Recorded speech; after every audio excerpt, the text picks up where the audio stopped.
இருந்துச்சுன்னா பாஸ் ஆயிருச்சு இந்த குழந்தை தெரிஞ்சுக்கலாம். அதே ட்ரெஸ் போட்டு இருந்துச்சுன்னா ஃபெயில். அப்ப நான் எப்பொழுதுமே காவி உடைய உடுத்திக்கிட்டு எப்போதுமே நான் ஜடாமுடியை வச்சுக்கிட்டு அப்படியே சிவசிவான்னு இந்த சிவன் கோயிலுக்கு வந்து போனேன்னா நான் ஃபெயில் ஆயிட்டேன்னு அர்த்தம். நான் ஆன்மீகத்துல ஃபெயில்னு அர்த்தம். அப்ப ஆன்மீகமும் இல்லறமும் எதை நோக்கி பயணிக்கின்றது? அறிவை நோக்கி பயணிக்கின்றது. அறிவு எதை நோக்கி பயணிக்கின்றது? ஆற்றலை நோக்கி. ஆற்றல் என்றால் என்ன? தொழில். நம்மளுக்குள் ஒவ்வொரு மனிதனுக்கும் இறைவன் ஒவ்வொரு தொழிலை உள்ளே வைத்திருக்கின்றான். ஒவ்வொரு செடிக்கும் எப்படி உள்ளே பூ பூத்து வருகின்றதோ, செடி மாத்திரம் தான் முதல்ல தெரியும், அப்புறம் பார்த்தீங்கன்னா வளர்ந்து வர அதுக்குள்ள வர பூவை உங்களுக்கு தெரியும். அதுபோல ஒவ்வொரு மனிதனும் வளர்ந்து வர ஆசிரியர் பெருமார்களும் குருமார்களும் மூலமாக பட்டை தீட்ட அவர்களுக்குள் இருக்கும் ஆற்றல் வெளியே வரும். அந்த ஆற்றலின் மூலமாக அவர்கள் ஒரு தொழிலை செய்ய ஆரம்பிப்பார்கள். அந்த தொழிலின் மூலமாக பொருளாதாரம் கிடைக்கும். நீ இல்லறவாசியாக இருந்து அந்த வேலைகள் செய்தால், இதே கல்விக்கூடத்தின் வேலைகள் செய்தால் அது குறுகிய வட்டத்துக்குள் நான் நீ பயணிக்க முடியும். ஆனால் இதுபோல் ஆன்மீகத்தில் உன்னுடைய ஆற்றல் பெருகிவிட்டது என்றால் பொருளாதாரம் நிறைய வரும், புகழாதாரம் நிறைய வரும். உன்னுடைய வளர்ச்சியில் வரக்கூடிய அத்தனை பொருளையும் இல்லாதப்பட்ட ஏழை எளிய பாவப்பட்ட அவர்களையும் இறைவன் படைத்து இவர்களையும் படைத்திருப்பான். அந்த கல்வியில் படைத்தவர்களையும் கல்வியில் படித்தவர்களையும் அவர்களையும் இறைவன் தான் படைத்திருப்பான். யார் யார் என்ன வேஷம், யார் யாருக்கு எவ்வளவு பொருளாதாரம், யார் யாருடைய அறிவு என்ன விதத்தில் இருக்கிறது என்பதை இறைவனாகப்பட்டவன் பார்த்து கொண்டு ரசித்துக் கொண்டிருப்பான். படைத்தவனுக்கு தெரியும் யார் யாரை எப்படி அனுப்பியிருக்கிறோம், யார் யார் எப்படி நடந்து கொண்டிருக்கிறார் என்று. அதற்கேற்ற பிச்சையை இறைவன் அருளிக்கொண்டே இருப்பான்.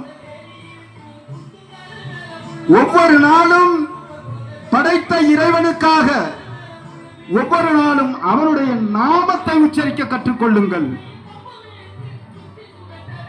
ஆன்மீகத்தை பற்றி பேச வேண்டும் என்றால் நிறைய பேசிக்கொண்டே போய்கொண்டிருக்கலாம். அது கடல். கல்வி அப்படி அல்ல. ஒருவன் சொல்லிக் கொடுத்ததை சொல்லி முடித்து விட்டு அப்படியே போய்விட வேண்டியது. அடுத்து பேசுறது முடியாது. அடுத்து அதே தான் போட்டு பேசிக்கிட்டு இருப்போம், அதை போட்டு குழப்பிக்கிட்டு இருப்போம்.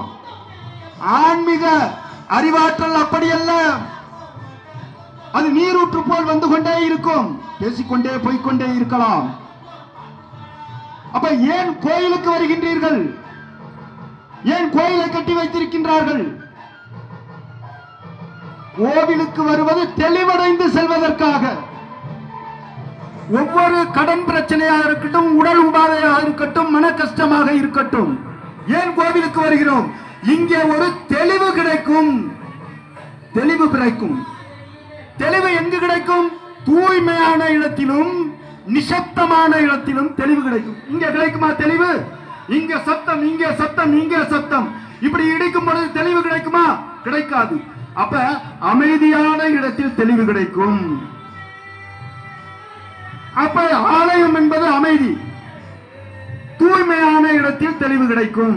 ஆலயம் என்பது தூய்மை. இங்கே வரும்பொழுது நான் ஏற்கனவே சொல்லியிருக்கின்றேன், சப்தமும் தூய்மையும் இல்லாமல் இருந்தால் பிரபஞ்ச சக்தி கீழே வந்து சேராது.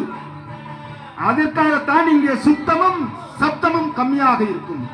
அசுத்தம் இல்லாமலும் சப்தம் இல்லாமலும் இருப்பதால் டைரக்டாக அந்த சக்தி உள்ளே இறங்கும் பொழுது நம்மளுடைய உடல் பஞ்சபூதங்கள், நீர், நிலம், நெருப்பு, காற்று, ஆகாயம் எப்படி புறத்தில் பிரபஞ்சத்தில் இருக்கின்றதோ அதான் நம்ம உடலுக்குள்ள இருக்குது.